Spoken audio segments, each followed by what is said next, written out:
amado amigo, retornaremos ao lugar a qual pertencemos. Sim, nós iremos. Amado amigo. Cadê aquele cocô d'água? O grandão, se secar, é um grandão, quase meio litro. Eu quero começar te fazendo uma pergunta. Na verdade, algumas perguntas, né? A primeira é: por que você está aqui? A segunda: por que você faz o que você faz? A terceira: o que te motiva? Por que você vive da maneira que você vive? E a última, que é a minha favorita: qual é a maior esperança da sua vida? Pensa um pouquinho. Vou repetir a última. Qual é a maior esperança da sua vida?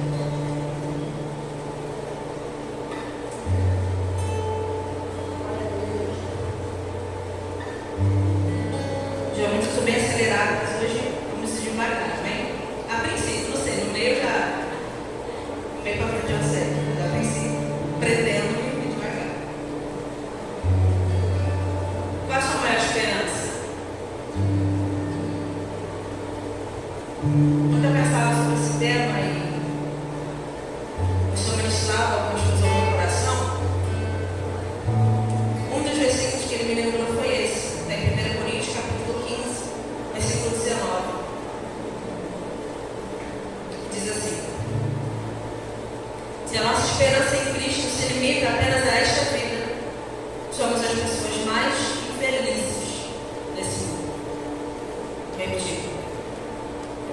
Se a nossa esperança em Cristo se limita apenas a esta vida, somos as pessoas mais infelizes deste mundo.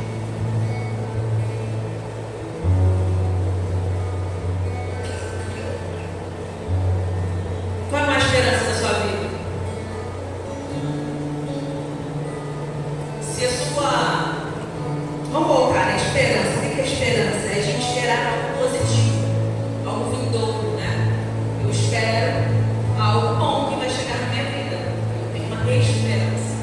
Desesperança, obviamente, é o oposto, né? Desacreditada, desanimada. Mas esperança é aquilo que eu acredito que vai vir de bom para mim. Me motiva, que me impulsiona a fazer algo positivo, que virá algo positivo. Então, quando Paulo escreve que a nossa esperança em Cristo se limita apenas a essa vida, somos as pessoas mais infelizes. O que devia ser o total oposto, visto que dentro de nós habita o Espírito Santo. E um dos frutos do Espírito é a alegria. Não é algo produzido por uma situação, produzido por um acontecimento bacana. É quem Ele é e está dentro de nós. Se Ele está dentro de nós, o fruto, parte dele, um deles, é a alegria. Então, quando Paulo fala que se a gente tem uma esperança apenas para esta vida, para essa vida terrena, a gente é a pessoa mais infeliz. E vou te dar um spoiler já do tema que eu vou apresentar agora, você já sabe, mas Cristo é a nossa maior esperança. Então, quando eu pergunto qual é a sua maior esperança, quando eu pergunto qual é a sua maior esperança, pelo menos viver isso. Porque quando meu filho, gente, eu posso contar. Tu não conhece o mulher do já quebrei o Ibane, gente. Ele vai na casa. Esse homem me ama muito, gente. Oi, amo de Deus. Voltando. Então, quando a gente pensa em esperança, a maior esperança é Jesus. Tem que ser Jesus. Tem que ser Ele, apenas Ele, mais nada, nem ninguém.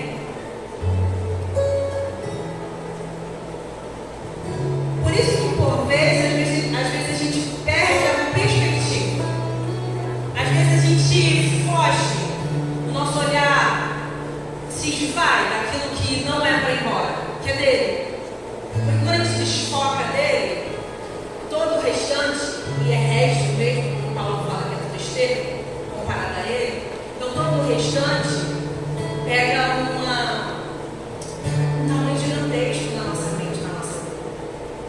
Então, a maior causa, se não a única causa da nossa desesperança, é porque muitas das vezes perdemos a perspectiva do tempo. Perdemos a perspectiva da eternidade. Visto que somos seres eternos, mas vivemos uma vida de finitude por um tempo de nascer, viver e morrer, a gente foca mais nessa vida. E quando eu preparava esse sermão, eu lembrei de um vídeo muito antigo, de quase 10 anos atrás, do pastor Francisco. E eu vi esse vídeo muitos anos atrás, esse vídeo marcou na época. Quando eu preguei, eu falei sobre esse vídeo na época uma vez. E eu vou falar sobre esse vídeo agora de novo, quem quiser fazer uma coisa, você me chama. O pastor ele começa dizendo, ele pega uma corda de quase 10 metros ou até mais, a corda é enorme. E a pontinha da corda é desse tamanho. E ele fala que toda essa corda é a nossa existência. E ele começa dizendo, imagine que essa corda percorra todo o planeta Terra, e dá várias e várias voltas, isso não acaba. Assim é a nossa existência. E ele falou, mas essa pontinha da corda é a nossa vida aqui. E a gente se preocupa com essa vida aqui. Em ter um emprego, uma boa casa, um trabalho, uma boa aposentadoria, um casamento, uma família, filhos, menos problema, menos ansiedade. A gente se preocupa com essa parte da vida quando tem toda uma outra eterna. A gente vai ver. E como o tema da mensagem é a esperança da eternidade com Cristo, o que seria a eternidade sem Ele? Ele é a eternidade, Ele é o que de fato, a palavra fala que através dele o subsídio foi criado. O que seria a eternidade sem Ele? Para que viver eternamente? Se não for por Cristo e com Cristo? Para que viver uma vida eterna sem Ele? Não faz sentido. Eu lembrei dessa ministração dele, da gente viver dessa maneira. Entenda toda essa pequena parte da corda é importante. Amém? É importante. Não falando que você vai pegar uma vida alheia, o nosso corpo, a nossa mente, e ela vai, às vezes, desprender essa pequena parte da corda. Só que o Senhor me lembrou disso. Eu quero te falar nessa manhã para você exercitar isso. Para você se desfocar dessa pequena parte da corda da ministração que você chega e lembrar que existe uma eternidade. E lembrar que essa parte da pequena corda não é para você ver do seu jeito, da sua maneira. Que até essa pequena parte você tem que ver como Ele é, para a glória do nosso Pai. Se você vive essa pequena parte, você vive para quê? Se não para Ele. Por que você faz o que você faz? Por que você vive da maneira que você vive? Qual é a sua maior esperança? Se não for Cristo, todas as respostas para essas perguntas, eu vou te dizer, você está perdendo tempo. Está perdendo tempo na existência. Primeira pergunta que eu fiz é o que você faz aqui? E o aqui não é aqui geograficamente. O que você faz aqui nesse ponto da sua vida? Talvez você tenha 30, 35, 40, 50. O que você faz aqui nesse ponto da sua vida? E o que você fez até aqui com a sua vida? Você vive para a glória do nome dele? Porque o intuito da nossa vivência é para isso. Para a glória do nome do Senhor, não para nós. Abre comigo o Salmo 137. Não tem como falar sobre a eternidade se não falar desse salmo. Foi uma das ministrações que o Senhor liberou para a minha vida que mais me marcou. Salmo 137,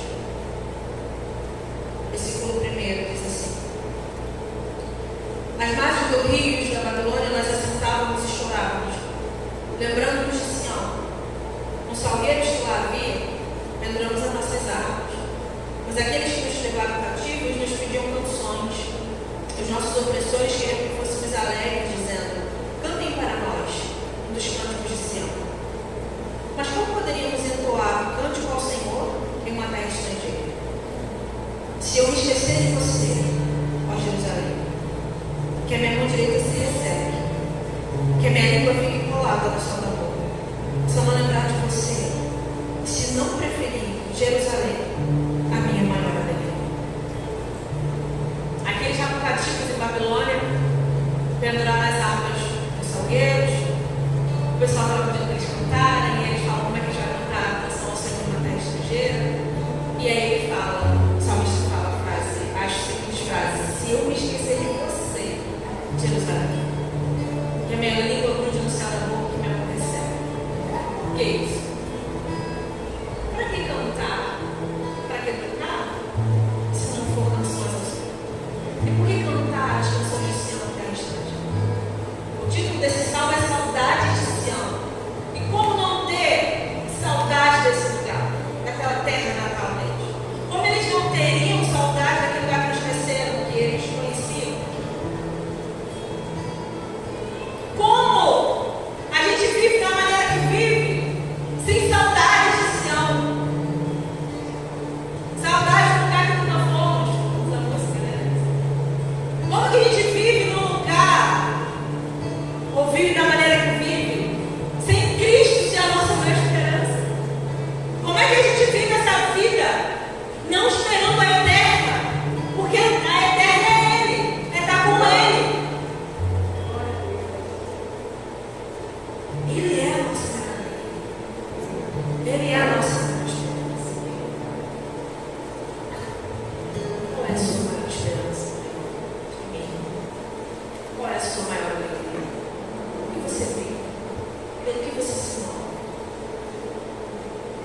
Que seu coração nessa manhã seja banhado, encharcado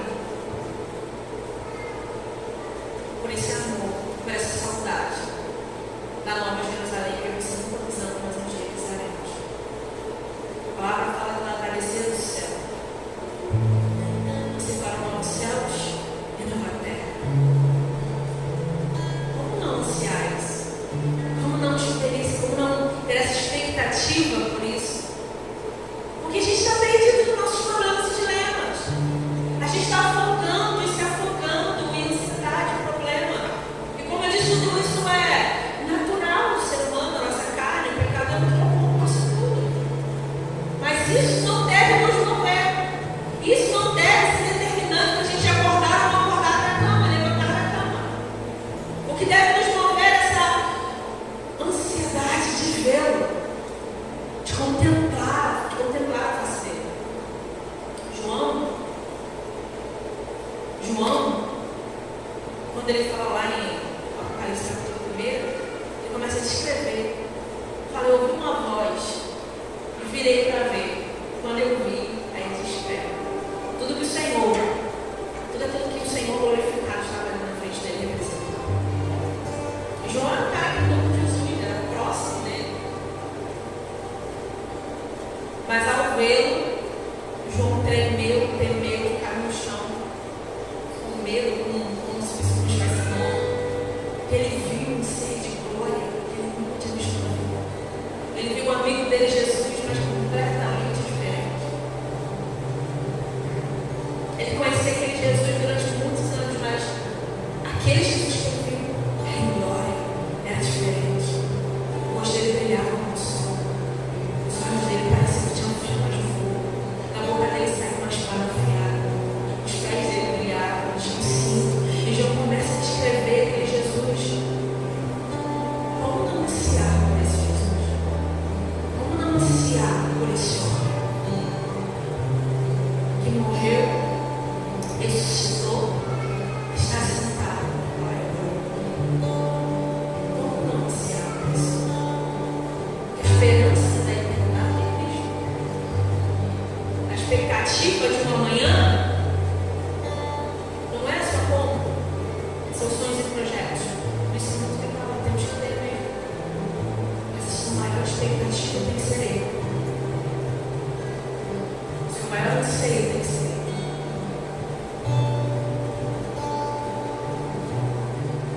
Ele é o seu maior amor. A palavra fala que onde está o seu tesouro, Ele está no seu coração. Ele é o seu maior amor.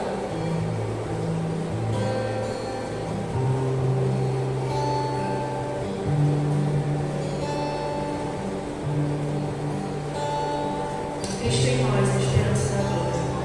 Obrigado.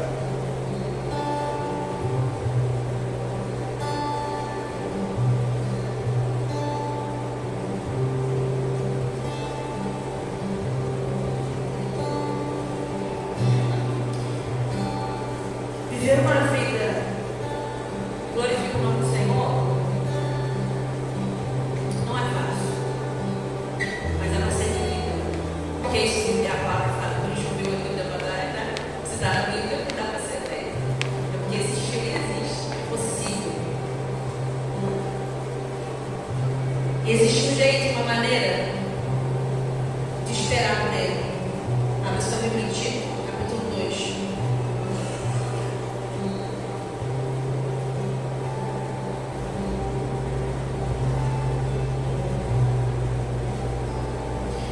Eu sinto que o Senhor ele quer nos relembrar. Tudo que eu estou falando aqui, eu tenho certeza que você já ouviu. Mas enquanto o Senhor ministrava essa palavra no meu coração, eu sinto que ele quer nos relembrar sobre isso. Sabe, voltar o foco da noiva de novo para ele. Talvez também ministrei sobre isso, que a noiva está dispersa com muitas coisas. E nós somos noiva porque temos um noivo, amém?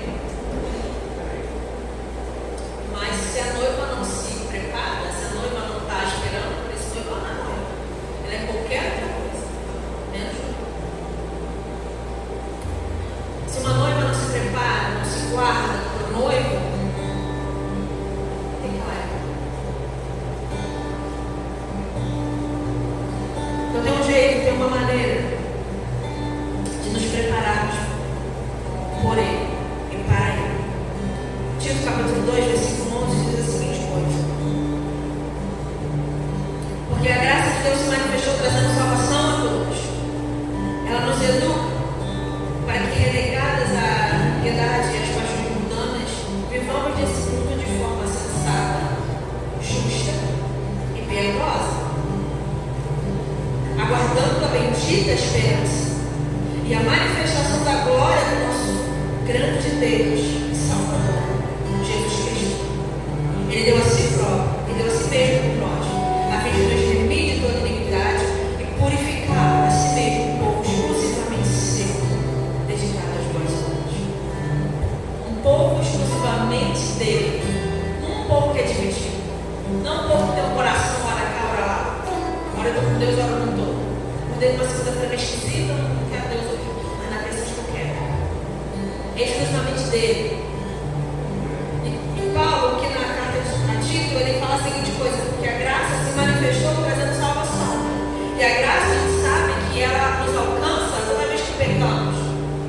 Só que a graça também, como ele falou aqui, a primeira vez que eu vi sobre isso foi o Luciano Subirá pregando. E ele falou sobre isso, eu falei, caraca, eu nunca tinha, eu já não sei direito, mas eu nunca tinha percebido isso. E é o seguinte, ele fala aqui, versículo 12, ela nos educa. A graça nos ensina a também não pecar. Ou seja, a graça não é só para quando você pega, ela vem te redime, te limpa. A graça vem para te ajudar a ver uma vida sensata, justa e piedosa. A graça te abraça, te envolve para que você viva para a glória de Deus. E se pegar, ele vai te colocar de poupar, e a graça. Mas a graça também é para nos educar, nos ensinar a renunciar. E a gente precisa ver dessa forma, de maneira sensata, justa e piedosa. E aguardar a bendita esperança. A bendita esperança da noiva. A bendita esperança da noiva não é do meu boleto pago. A bendita esperança da noiva. A bendita esperança da noiva não é a próxima aquisição que eu vou ter. A próxima compra. O próximo sonho realizado. A bendita esperança da noiva é o noivo. E aguardar o noivo. Porque ele deu a si mesmo para remir a gente do pecado e nos purificar para ele. Ele nos prepara e nos limpa para ele, para a glória do nome dele. Essa manhã o Senhor está estraçalhando sua expectativa. Ele estraçalhou a minha expectativa. Porque a palavra fala que tudo que é para ser abalado será abalado, para que o inabalável permaneça. Então ele vai te estraçalhar suas expectativas agora para ficar apenas aquele que é para você. Não tenha medo desses abalos, não. A gente nunca passou por um terremoto, mas imagino que deve ser desesperador. Você não tem onde segurar aqui a terra, não tem no chão, você vai segurar a terra. Você só espera passar. E quando em Hebreus ele fala isso, esses abalos, você vai segurar em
Em 2 Pedro 3,11, tem uma passagem lá que a gente conhece muito, que é aquele versículo que fala sobre esperar e apressar a vinda do Senhor.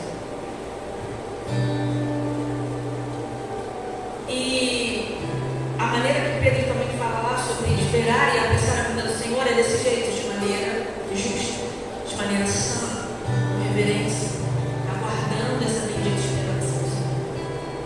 Como quem espera, mas apressa, não esperando apaticamente, mas como quem vive de fato para glorificar o nome do Senhor, apressando essa vinda dele para a terra. Eu quero terminar aqui com vocês em Lucas, capítulo 12.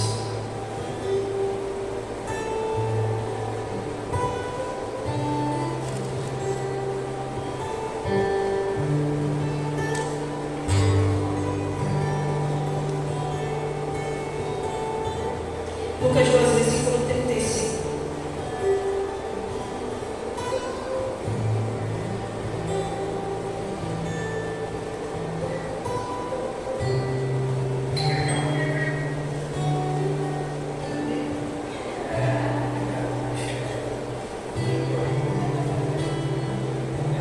Lucas 12, versículo 35.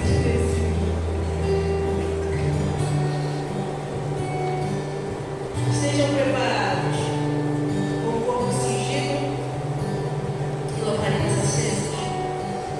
Façam como os homens que esperam pelo seu Senhor. Ao voltar ele das festas de casamento, para que logo abram a porta quando ele vier a bater. Bem-aventurado aqueles servos a quem o Senhor, quando vier, encontrar vigilantes. Em verdade lhes digo que ele há de se cingir-se, dar de lugar à mesa, e aproximando, servirá. Quer ele venha à meia-noite ou de madrugada, bem-aventurado será eles, se os encontrar vigilantes. O versículo 35 começa com estejam preparados, né? Com o corpo cingido e lamparinas acesas. A sua tradução é passar o longo cingido, que é amarrar de ponta das vestes para precisar fazer uma ação, uma batalha, tem que ser amarrar as pontas das vestes, que era correr. Isso é estar com o corpo cingido, com os lombos cingidos. E quando o Senhor vem com essa parábola, ele fala, é assim que vocês têm que estar preparados. Para qualquer momento, para qualquer instante, prontos. E com as lamparinas acesas. Ele fala que a gente tem que ser como esses homens, esses servos, que esperam o Senhor. E a palavra é muito interessante porque ele fala para que quando ele vier a bater, logo abram a porta. E olha, quando ele sempre lembrei daquela igreja, não sei qual igreja, porque ela ali se está batendo na porta, eles ficam a porta do bar. Se alguém ouvir a minha voz, entrarei e sairei. E aqui o Senhor está falando sobre isso. Quando ele vier a bater na porta, que a gente esteja pronto para abrir. Com o nome cingido e lamparina acesa. Meus irmãos, que o teu foco, a tua vida, o teu fôlego, a tua existência seja para estar com o nome cingido e lamparina acesa. Não tem outro jeito de esperar o Senhor. Não tem outro jeito de viver essa vida que nos está proposta. Quer ele venha à meia-noite ou de madrugada, bem-aventurado. Ele fala isso 2 vezes na parábola. Bem-aventurados são eles, se os encontrar vigilantes. Feche seus olhos, Senhor Jesus. Bem-aventurado, se o Senhor te encontrar e me encontrar de maneira vigilante. Com os lombos cingidos, lamparina acesa, porque a vida que vivemos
meio da correria, eu não tenho conseguido parar para te contemplar.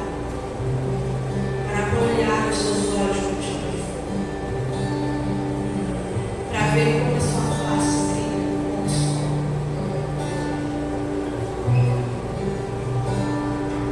Senhor, nos permita te ver nessa manhã. Nos permita te contemplar nessa manhã. Aqui está a sua noiva. A palavra que você verá para buscá-la sem mancha.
cada anseio nós depositamos em você, Pai.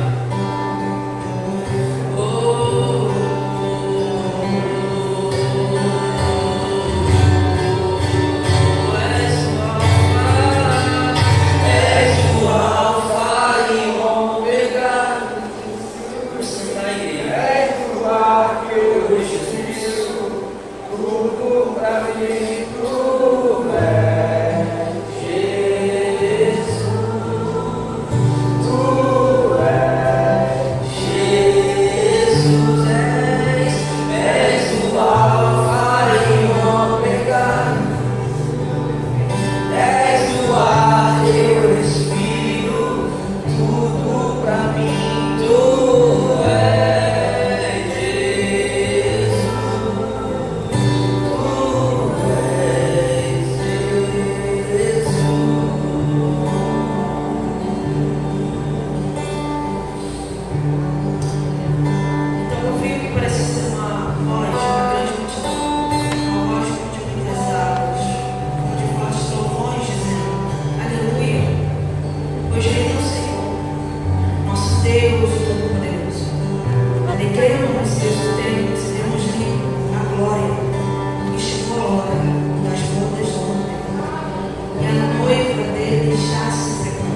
preciso que a gente tire tudo aquilo que nos atrapalha de viver lado a lado com o Senhor, um relacionamento de amizade com o Senhor. Entrar por essas portas tem que nos gerar satisfação e prazer. A beleza do Senhor tem que ser mais alta, mais grande do que todas as coisas. E que nesta manhã você saia daqui fascinado por esse Deus, que mesmo sustentando todas as coisas pela palavra do seu poder, mesmo tendo tão alto, mesmo sendo tão grande, Ele se inclina para nos ouvir nesta manhã. Oh Jesus, eu te agradeço, Senhor. Então gere em nós, Senhor, um anseio desesperado pela sua volta, que nada e ninguém nos ouve nesse lugar, Deus. Abre os nossos olhos para ver a beleza, Jesus, que está concentrado no seu trono, Jesus, que nos faz perder tudo, Jesus. E é só essa beleza, Senhor, que é capaz de fazer isso, Senhor.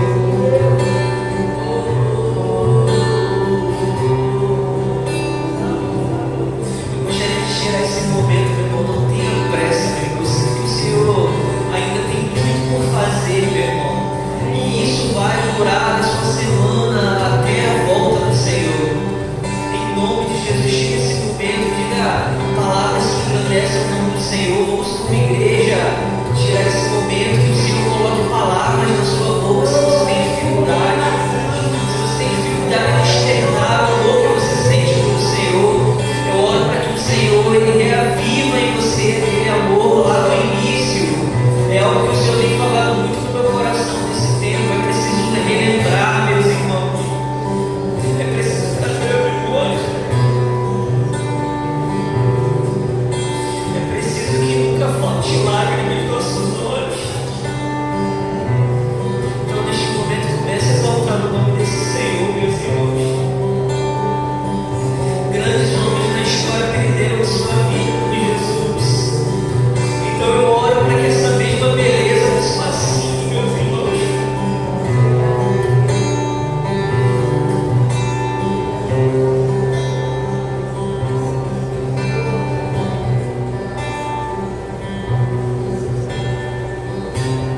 Bendigo o nome do Senhor. Como é que a nossa alma, nosso corpo, bendigo o Senhor. Te reconhecemos que tu és realmente. Te reconhecemos que tu és soberano, nos controlas. Tu és grandioso. Te reconhecemos que tu és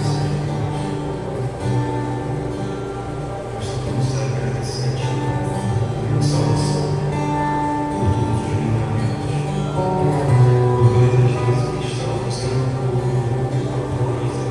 diante de nós. Estamos com cuidado, com carinho, com atenção. Te reconhecemos como grandioso. Os quantos desejamos realmente estarmos juntos. Essa frase realmente o Evangelho chega de acordo contigo, ajudado pela tua presença. Que isso, coração, fala o seu nome, o novo campeonato estudantil. Vamos lembrar da tua volta. Deus, igreja bem-amada, nos ajude sobre essa tua vida, Senhor, falando do teu amor. Nós estamos em tua presença hoje. Aleluia. Glória a Deus. Eu quero fazer um convite para você que ainda não congrega, não está afastado, não nem ser desviado, não, afastado da presença ou da comunhão. Fazer desse lugar tua casa espiritual, né? Se você quiser. Vou falar de novo, né? Eu estou liberando direto que o João é nosso, tá, João? Amém, não, João? O Rio está tendo impressão. Aleluia. Muito obrigado pela tua vida, Marcos. Pessoal da João uma ali, que ela era executora. Todos tiveram hoje Samuel, a Ingrid. É porque a gente já fica no nosso convívio, Samuel, que ele é a Samuel. A Ingrid não, de vez em quando, tá bom? Vocês estão entendendo, então? Executora, essa mistura fica de velho.